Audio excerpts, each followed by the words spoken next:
In this video, I'm going to be ranking all 24 of the Studio Ghibli movies. Everything from the extremely popular Spirited Away and My Neighbor Totoro to the underrated gems like The Cat Returns and Only Yesterday. As far as the pronunciation of the actual studio's title, when I heard about this animation studio, I was told that it was called Studio Ghibli, but a lot of people call it Studio Ghibli. I haven't really found a 100% definite answer of how to say it either way, so if you say Ghibli, just pretend I'm saying Ghibli. But I'm gonna call it Studio Ghibli because that's how I learned how to say it. Okay, so first up at number 24, we have Earwig and the Witch. I don't even want to get started talking about this movie. The animation isn't very good, the music isn't very good, and for some odd reason they got Casey Musgraves to do the music, but the characters are easily the worst part of this movie. The main character, Earwig, is such a little brat at the beginning of the movie, but at the end of the movie, she's still a brat, and she has like zero character development. If they ever let this director, Goro Miyazaki, make any other Ghibli movies, I'm going to be extremely surprised. Number 23, Pom Poko.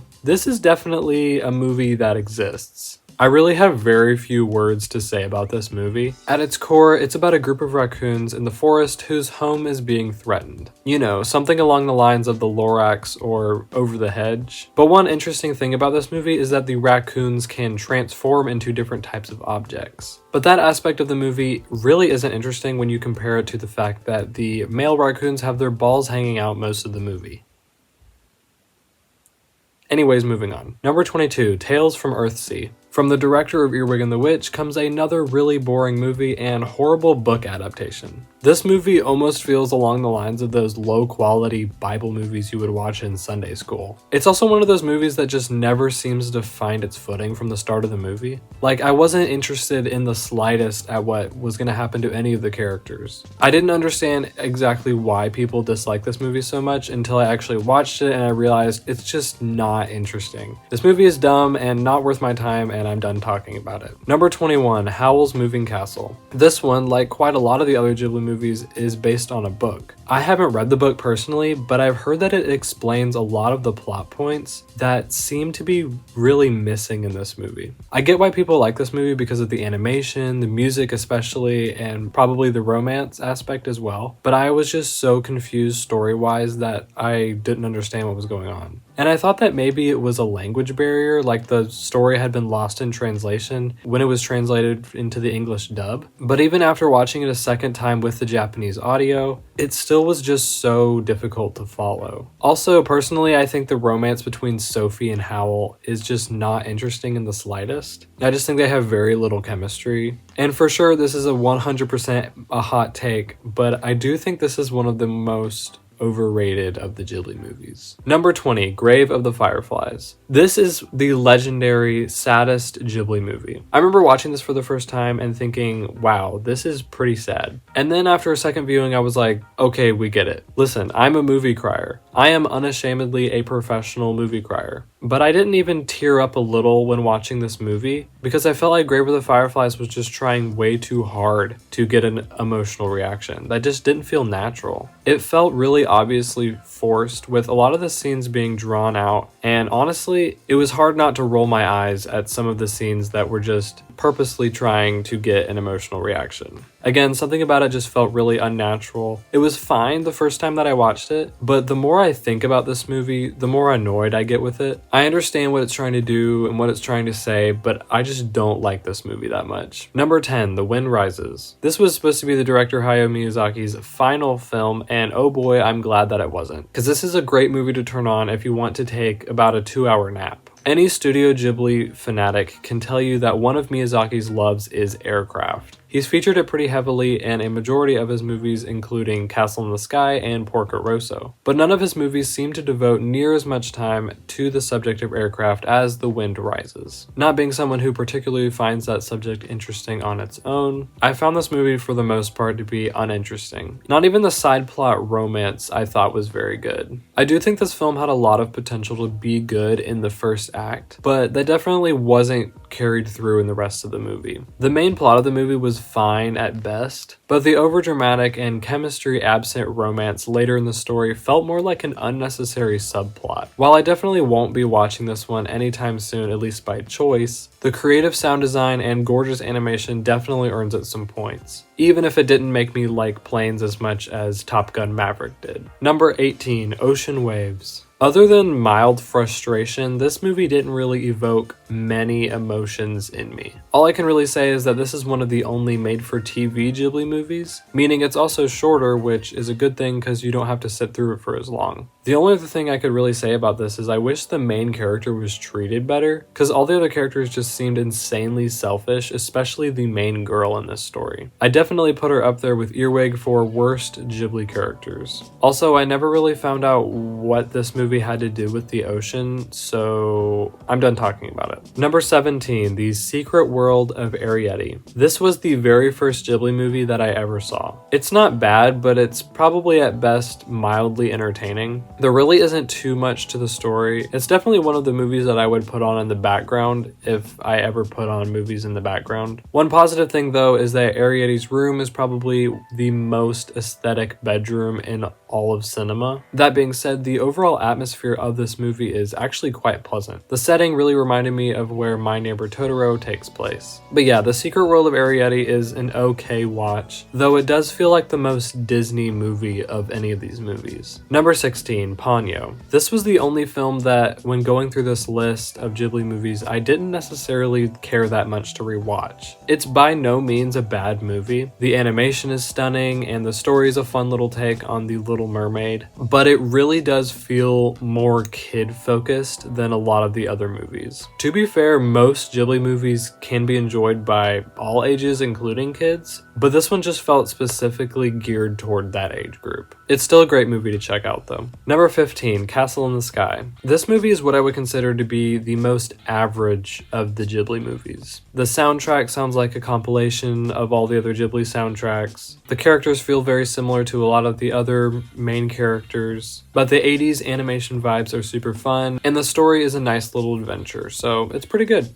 Okay, so one thing to note before we continue is that from here on out, all of these movies are actually pretty good. And you can't really say that for many other animation studios. That like more than half of the studio's films are really good. Anyways, on with the ranking. Number 14, Whisper of the Heart. I love this one, especially for its more grounded story about the struggles and desires that come with being an artist. I didn't think it was quite as amazing when I rewatched it, but even then, Shizuku is one of the most relatable Ghibli characters. The poster of this movie does falsely advertise it a bit as being more whimsical than it actually is, when it's really more of a grounded love story. It's a great watch nonetheless. Number 13, Kiki's Delivery Service. When I first watched this, I'll admit I wasn't very impressed. I think I had possibly overhyped this movie beforehand, and that may have been why I felt so underwhelmed. But now after rewatching it, I like it a whole lot better. Though most of its enjoyment I find from Kiki's cat Gigi, who isn't around at all during the third act. So it does get a little boring there towards the end where we're just left with Kiki, who really isn't my favorite. But yeah, I still really like this one. A whole lot better on the second watch, and really a good film overall. But even still, the conclusion of this movie couldn't have been more rushed, especially for a Ghibli movie. Number 12, From Up on Poppy Hill. For being directed by the legendary Goro Miyazaki, who did both Earwig and the Witch and Tales from Earthsea, this surprisingly wasn't complete garbage. It's actually pretty good. The coastal location and school clubhouse are both super fun, and the romance is pretty sweet, albeit a bit sus there towards the end. But at least this movie doesn't give off the same 2010 Disney made-for-kids vibes as the previous two movies, Arriety and Ponyo. In the end, I think I questioned whether or not this film's story has a strong point to it. I'm not really sure, but it's still a great watch. Number 11, Princess Mononoke. This is definitely one of the most epic Ghibli movies. It has such great world building, a complex story of a battle between man and nature, and yeah, a good romance in there too.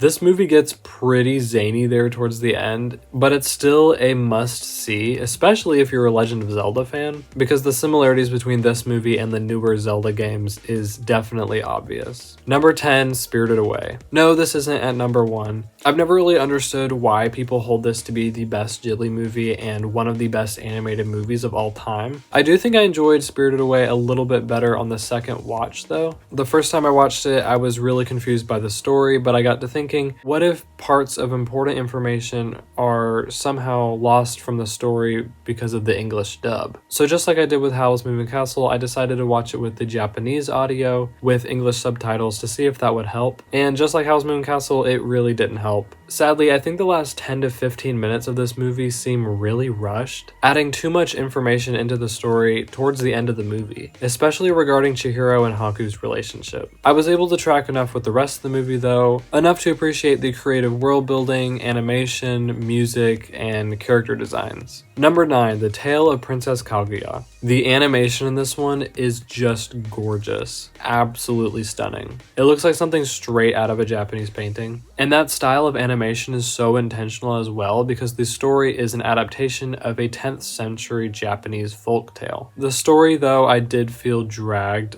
in the middle of the movie, and I definitely wouldn't consider this to be a perfect film, especially regarding some of the pacing and the conclusion, but it's still kind of a masterpiece. The premise itself, along with the animation and score, really makes this stand out as one of the most unique Ghibli movies. Number 8, My Neighbor Totoro. I feel like if you haven't seen any of Studio Ghibli's movies, this is a perfect one to start with, as this was one of the first ones that I ever saw. It's cute, it's heartwarming, it's whimsical, but not too out there like some of the other ones. It's a perfect summertime movie. It's simple yet really entertaining, and the music slaps, so definitely go give it a watch. Number 7, Only Yesterday. This one is yet another great movie directed by Takahata, further showing his crazy good range as a director. He's directed movies about war, folk tales, family relationships, and now with this movie, childhood, growing up, and pursuing your dreams. But it still blows my mind that this is the same guy who directed Grave of the Fireflies. Anyways, this is just a really well done film, which utilizes flashbacks in a really creative way. Plus, this movie also kind of redeemed Daisy Ridley a little bit more, as she voices the main character in the English dub. Number 6, The Cat Returns. This movie is proof that Anne Hathaway can never play a dislikable character. At least everything that I've seen her in, I've absolutely loved, including this where she plays a girl named Haru who gets whisked away to the world of cats. The Cat Returns is actually intended to be a spin-off of one of the other Ghibli movies, Whisper of the Heart, which is definitely a rare occasion for this studio. Anyways, the characters in this movie are probably my favorite characters of any of these movies. The Cat Baron being one of my favorite characters in general. Let me know if you want to see a Ghibli characters ranked video, because that might be kind of fun. Anywho, the Baron is amazing, and spoiler alert, the fact that he and Haru don't end up together in the end absolutely breaks my heart. Honestly, just seeing the Baron end up with someone in the end would ease my pain a little. Okay, enough about the Baron. The Cat Returns is probably one of the funniest and lighthearted Ghibli movies out there. I wouldn't say it's one of the most emotional or one of the ones with the most interesting screenplays of all time, but it's undeniably a really fun time. Number 5, Porco Rosso. This one is simply an iconic classic. It's one of the ones that I would definitely watch multiple times in the future. The setting, the concept, the music, the action scenes, the characters, they're all super memorable and well executed. And guess what? It's a story about planes that didn't bore me to death, because it's actually really good. The last 10 to 15 minutes of Porco Rosso still aren't my favorite. I just think it drags on a little too long, but the rest of the movie is just so good. Number 4, My Neighbors the Yamadas. This one was just an extremely unexpected surprise. I had heard from a friend that this one just wasn't very good, or at least just wasn't very interesting, so my expectations were pretty low going into this. And even if I hadn't heard someone else's opinion, I still don't think I would have been that excited to see an almost hour and 45 minutes of episodes about a middle-class family in Tokyo. But again, this one really surprised me. It surprised me with its humor, relatability, animation, storytelling, and especially the characters. By the end of watching this, I felt like I knew the characters so well. Okay, so now we are entering the top 3 Ghibli movies in this ranking. These are going to be interesting because I literally cannot decide what to give number 1. I know this is a ranking video and there's always supposed to be a number 1 spot, but yeah, I can't decide, and I also can do whatever I want, so just know that these next 3 movies are all equally my favorites. First up, we have Nausicaä of the Valley of the Wind. This one is literally the Dune of Studio Ghibli. It's still very different, but a lot of the aspects are pretty similar. Regardless, this movie is just insane. It's action-packed, and it has a strong emotional conflict between most of the conflicts that you can have in a story. You know, like man versus himself, versus others, versus nature, that sort of thing. This movie is just so well made and unbelievably sick. It's definitely one of the coolest, craziest, and cinematic Ghibli movies ever made. I mean, there are knights with guns in this movie. Next up is The Boy and the Heron. This is to date the only Ghibli movie that I've seen in the theater. Honestly, it was one of the most fun movies I ever saw in the theater, and the animation paired with the music really played into that. The soundtrack for this movie is, in my opinion, the greatest of all of these movies. It's genuine perfection, and The Boy and the Heron also has the best animation of any Ghibli movie, hands down. It's absolutely stunning. The English voice cast ensemble is also incredible, and the story is engaging and a great interpretive metaphor. On a second viewing though, the story made both more and less sense the more I've thought about it. That being said, I don't think this movie has 100% the strongest story of any of these movies, and it does drag on a little in some parts, but it's still a top tier Ghibli movie overall. It's truly yet another Miyazaki masterpiece. It's a work of art infused with insane imagination and an instant Ghibli classic.